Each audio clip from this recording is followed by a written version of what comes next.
Shalom. We're preparing the Torah portion for Parashat Devarim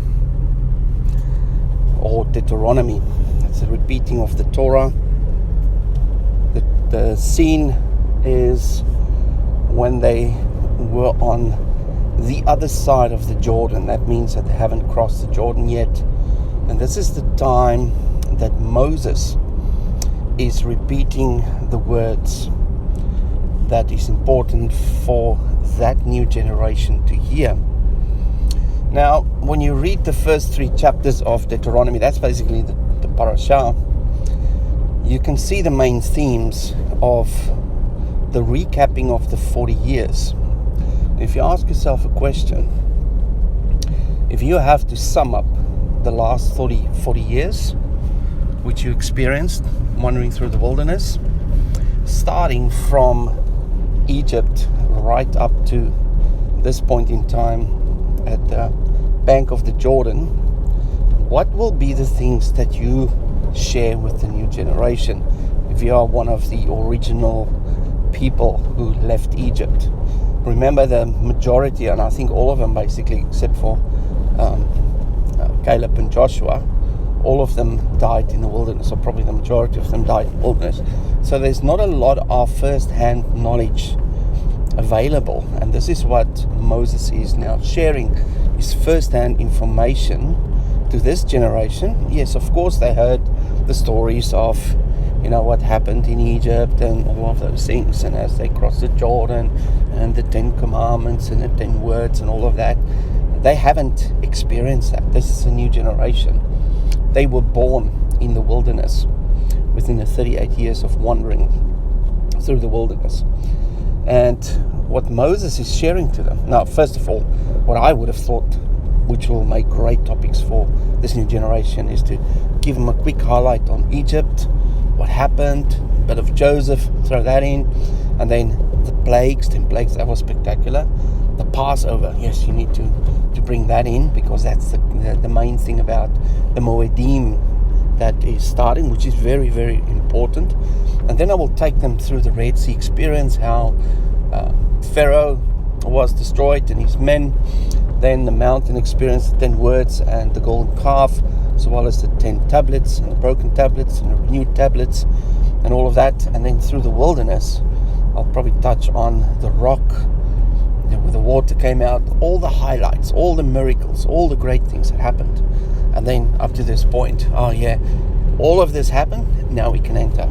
That will be my little summary, which I will present to them. But what Moses did, he basically had, I think it's 4 categories. The first one, he started at Mount Sinai. We call it Mount Cheref or Mount Herob. That means the mountain of the sword. That's where the 10 commandments were given. So specifically that name does not refer to Mount Thorn, which is Mount Sinai, but Cheref, Mount Cheref, which is the mountain of the sword. And the mountain, of course, is a authority figure where Yahweh spoke from.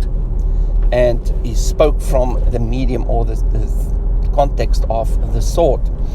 And the very next thing in Deuteronomy 1 verse 9, he emphasized the importance of leadership in amongst the camps.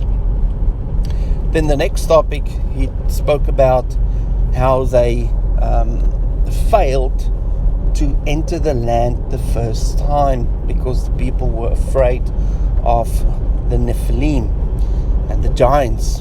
And then he carries on in the next topic, explaining them how they cried tears in the wilderness and how they had to overcome the enemies as a result of that bad thing that happened. And then at last he highlighted all their conquests on how they overcame all these enemies. Now, if you look at all of those things, you can see this is a speech given by a commander to soldiers. Those are the main themes. The authority figure, Yahweh, the sword, we're going to take this land. Then the importance of authority, you in your ranks, you need to listen and abide to the commander in order to overcome these giant enemies and all the things that we will face when we cross this border. And then a warning: do not do the same as your fathers did, looking at these giants, because Yahweh will give them in your hand. And then lastly, he emphasized the victories they had as an army, conquering all their enemies throughout the 38 years. So those are the main themes that Moses is bringing up and what is important to him. So he's speaking from the premise of a commander, someone addressing the mighty army that is standing before him. Now we're going to spend a bit more time in that topic when we discuss it this Sabbath, and give us an idea of the importance thereof and how many there were and all sorts of interesting things about it. But this just gives us another context, another theme for us living today. We are on the edge of the border. We are about to cross the Jordan. What are the things that we are giving to this new generation, called the last generation, who will enter the promised land, who need to walk into this Jordan River, going through the Great Tribulation, as well as those who will walk through the winepress? What are the messages that we are giving to this generation right now? Now, if you look at Revelation chapter 2 and chapter 3, it talks about the 7 assemblies, or the 7 churches, and the last one, Laodicea, is the one that overlapped with the last generation. And what you can see from Yahweh's perspective, he's not happy with the troops.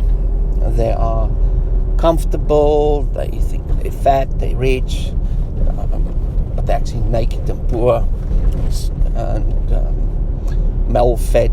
They don't have enough spiritual substance to give them the spiritual strength to overcome what is ahead. So a weak army is going to enter into the promised land in our generation, and they are going to have a big eye-opening experience, and they have to own up and man up really, really quickly in order to withstand all the attacks of the enemy.